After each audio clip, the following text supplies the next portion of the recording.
Shamshabad airport పరిసరాల్లో సంచరిస్తున్న చిరుత ఎట్టకేలకు బోన్లో చిక్కింది. అటవీ శాఖ అధికారులు ఏర్పాటు చేసిన బోన్లో చిరుత చిక్కినట్టు అధికారులు తెలిపారు. ఈ మేరకు కాసేపట్లో ఎయిర్పోర్ట్ నుంచి చిరుతను నెహ్రూ జూ పార్క్ కి అధికారులు తరలించనున్నారు.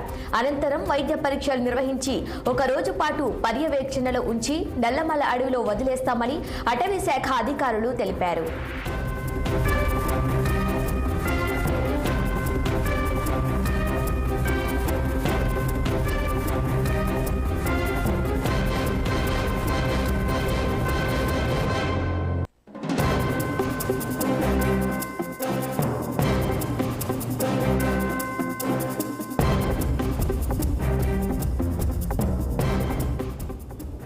గత 5 రోజులుగా శంషాబాద్ ఎయిర్పోర్ట్ పరిసరాల్లో సంచరిస్తున్న చిరుత ఎట్టకేలకు బోన్లో చిక్కింది.